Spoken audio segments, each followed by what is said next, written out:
The U.S. Treasury Department says that a network has transported millions of barrels of Iranian crude oil, generating hundreds of millions of dollars in revenue, which is used to fund Iran's armed forces and Tehran's allies in the region.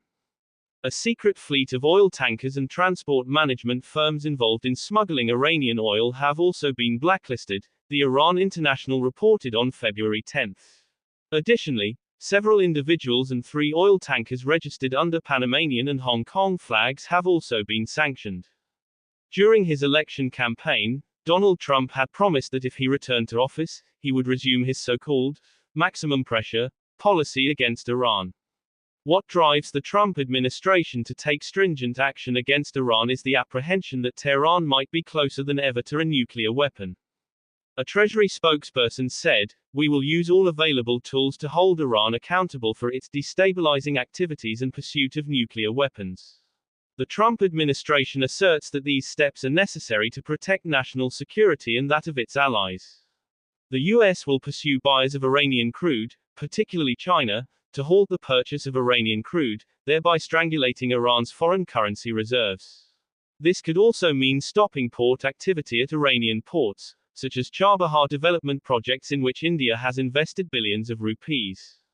The Trump administration intends to target the financing sources of Iranian Revolutionary Guards, a force responsible for exporting Iran's Islamic Revolution propaganda at different levels to Asia's vulnerable regions. From a political standpoint, we have to visualize what will be the reaction of Iran's allies like Russia and China once Iranian oil exports are stopped or its commercial channels are strangulated.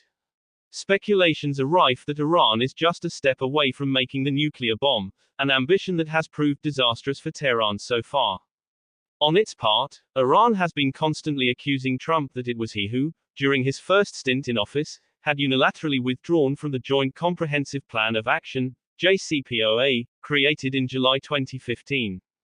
Trump had alleged that the JCPOA was one-sided and did not practically stop Iran from manufacturing the bomb. The National Security Memorandum of President Trump also brings Iranian port operations under sanctions.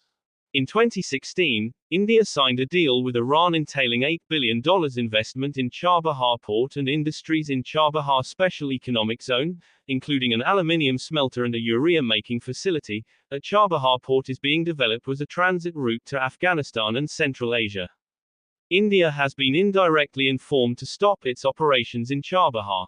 The threat of U.S. sanctions during Trump's first term forced India to stop buying crude oil from Iran, which until then was among New Delhi's top 3 oil suppliers.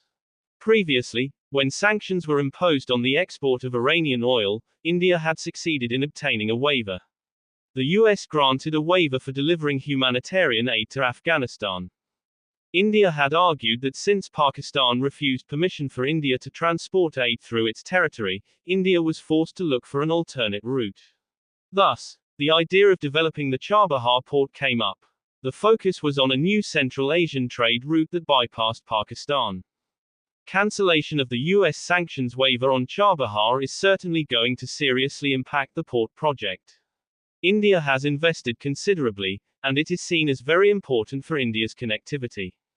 India has invested $370 million United States dollars in the Chabahar port project only.